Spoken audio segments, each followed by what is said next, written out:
Hi, in this video we're going to talk about reactions in aqueous solutions. So in order to understand why particular sorts of reactions happen exclusively in aqueous solutions, we need to understand the nature of water. And specifically, that water is what we call a polar molecule. Now, if you're in my class, we haven't really talked much about molecules and polarity. That usually happens in Gen Chem 2. But if you're interested, you can get a preview. I'll drop a link to a video below. Essentially, what happens is because oxygen is very electronegative and hydrogen is not electronegative, you get polar bonds, and the whole molecule ends up being polar with a negative pole on the oxygen and a positive pole down on the hydrogen end of the molecule. So up till this point, when we've talked about charges on various things, we've been talking about ions where you have, let's say, NaCl, where chloride has a -1 charge and sodium has a +1 charge. These are really tiny charges in comparison. So for example, the charge on the oxygen molecule is about -0.1, and the charges on the hydrogen molecules are about +0.05.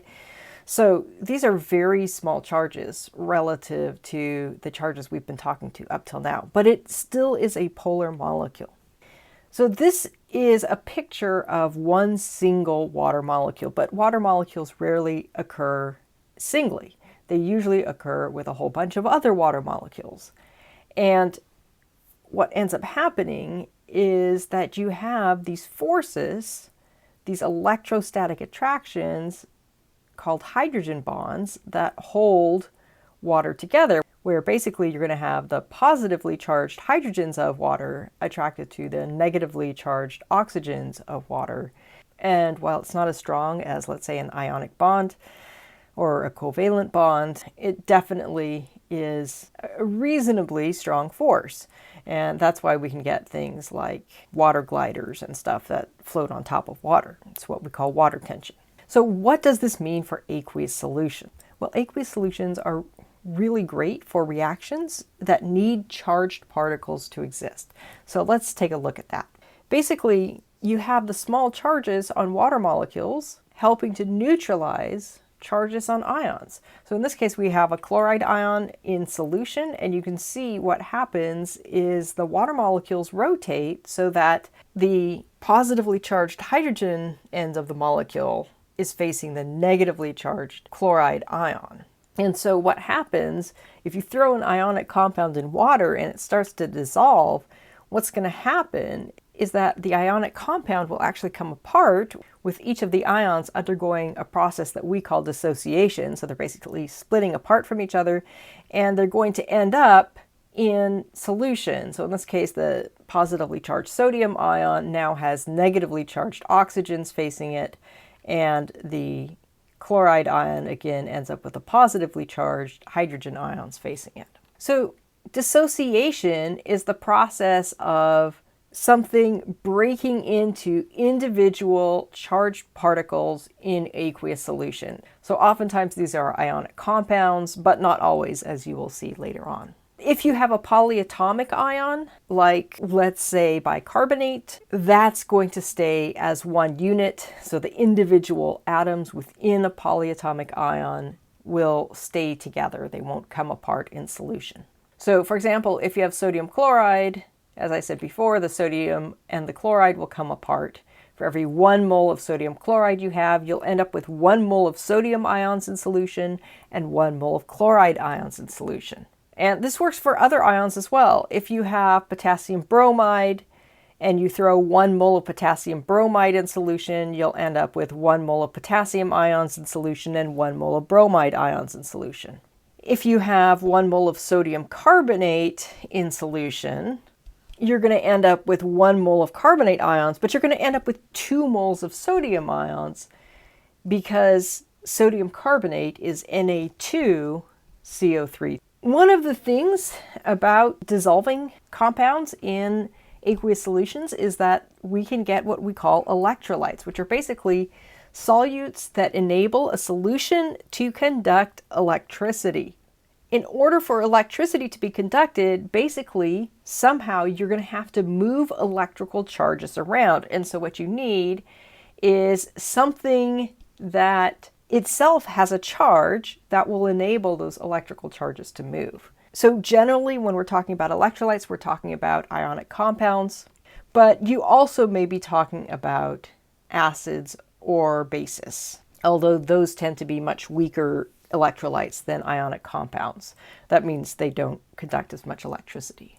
So now we're going to quick talk about an addendum to writing chemical equations. Prior to this, we talked about how a properly written chemical equation includes all of your reactants and products and the ratios in which they either react away or are formed, depending on which side of the equation you're on. But also, you need to talk about what form those reactants and products are in. So what do I mean by that? Basically, I'm referring to what we call state symbols. When you think about states of matter, you almost always think about solid, liquid, and gas. But we have here a fourth state symbol that we use quite a bit, which is aqueous, AQ. I'm pretty sure you know what solid, liquid, and gas are. Aqueous means dissolved in water. And so what we're going to do is we're going to write these after each of our reactants and products. So if you have a reaction where solid zinc reacts with an aqueous solution of hydrochloric acid to form aqueous zinc chloride and hydrogen gas, you're going to write it this way. So you can see here that we've got solid zinc, aqueous hydrochloric acid, aqueous zinc chloride, and gaseous hydrogen. Here's another example. Aqueous silver nitrate and aqueous sodium chloride combine to form solid silver chloride and aqueous sodium nitrate. Again, you can see by reading the description, everything here is aqueous except for one of our products, which is solid. For the rest of this chapter, we're going to talk about 3 different sorts of chemical reactions that happen in aqueous solution. The first one, which we're going to talk about in this video, is what we call acid-base neutralization reactions. The second one, which comes in the next video, is precipitation reactions. And finally, we're going to talk about my favorite sort of reactions, oxidation-reduction reactions, which we often shorten to redox reactions. So we're going to conclude this video by talking about acid-base neutralization reactions. What is an acid and what is a base? When you were in elementary school, you might have heard things like, oh, acids are sour, bases are bitter, and stuff like that. A chemical definition of an acid might be a substance that produces hydrogen ions in solution. So if you put it in aqueous solution, it's going to produce H+ ions. There are actually multiple definitions for acid. This is what we call the Arrhenius definition. There's also an Arrhenius definition for what a base is. A base is a substance that produces OH- in solution. So these are hydroxide ions that are characteristic of basic solutions. Now, if you put an acid and a base together, what ends up happening is that you get H+ ions from the acid and the hydroxide ions from the base combining to form liquid water. And this is why we call them neutralization reactions, because both the acid and the base disappear and form something innocuous, water. Now, a lot of times we will see acid-base neutralization reactions in the context of titrations. Titrations are a method that help us determine the concentration of one solution. So this is an unknown concentration, and we're going to do that by adding a measured amount of a different solution with a known concentration. Now, there are many ways to titrate, but you're only going to learn about one of them in this class, and that is an acid-base titration. In order to determine the molarity of an acid or the molarity of a base, what you're going to do is start off with a very precisely measured volume of that solution. And so what we're going to do is we're going to use a volumetric pipette to put a small precisely known amount of that solution in some sort of glassware, usually a beaker or an Erlenmeyer flask. Here I've got a beaker of solution. And then we're going to use usually a burette, so a piece of glassware which can help us measure volumes very precisely. And we're going to add that solution to our unknown a little bit at a time until what? Until our H plus concentration equals our OH minus concentration. And this can be signaled in a number of ways, but the way that is usually used in introductory titrations at least is some sort of indicator that changes the color of the solution.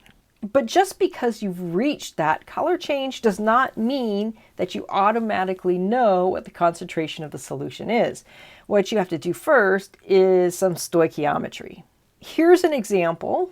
Let's say we had some hydrochloric acid, and aside from knowing it was HCl, we don't know what the actual concentration is, but we're going to take a 10 ml volumetric pipette, so this is very precise glassware that will give us exactly 10.00 milliliters of sample. We're going to titrate it with some NaOH that we know is 0.1997 molar. And then we're going to keep adding NaOH to it, and at the end, when we reach that equivalence point where our indicator changes color, we have added 22.89 milliliters of NaOH. So we want to know what the molarity of the HCl is, and you have to ask yourself when you're doing these problems, what is molarity? Well, the molarity of the HCl is going to be the number of moles of HCl divided by the volume of HCl in liters. Do we know either of these numbers? Well, right now we know the volume of HCl in milliliters, which we can, of course, convert to liters pretty easily. So how do we calculate the moles of HCl? Well, we may not know the moles of HCl, but if you look here, we've got the molarity of NaOH and a volume of NaOH, and that will give us moles of NaOH. And then all we need to do to figure out how many moles of HCl we have is think about our mole ratio. So let's write a balanced equation for what's happening as we titrate. And basically, we're having aqueous HCl plus aqueous NaOH forming aqueous sodium chloride and liquid water. If you're not sure exactly what's happening in a titration, it's helpful to write what we call an ionic equation, which is something we're talking about in the next video. So after you watch that video, you might want to come back and write out the ionic equation for that as well. And then you will easily be able to come up with the molecular equation that I show here. So you can see in this particular one, all of our coefficients are 1. So that means we have mole ratio of 1 to 1. And now let's use that information to determine how many moles of HCl we have. So we're starting with 22.89 milliliters of NaOH, and I have converted that to 0.02289 liters of NaOH. We're going to multiply that by the molarity. Remember, molarity times volume equals the number of moles. So we have 0.1997 moles of NaOH per liter of NaOH. Then we're going to multiply by our mole ratio, and you can check your units here, and you see that we do end up with moles of HCl. And the number I get when I put that into my calculator is 0.004571 moles of HCl. So now let's take that number of moles of HCl and let's plug that into our molarity equation. So we're going to get that number of moles of HCl, of course, divided by our 10 milliliters, which is 0.01 liters. And so we get 0.4571 molar HCl. So we started off by talking about the nature of water. And essentially what that tells us is that charged substances can exist in aqueous solutions. And because of this, a lot of really interesting chemistry goes on in aqueous solutions. We specifically talked about acid-base neutralization reactions, but we're going to talk about some other really cool reactions coming up. I hope this was helpful, and I look forward to seeing you again soon.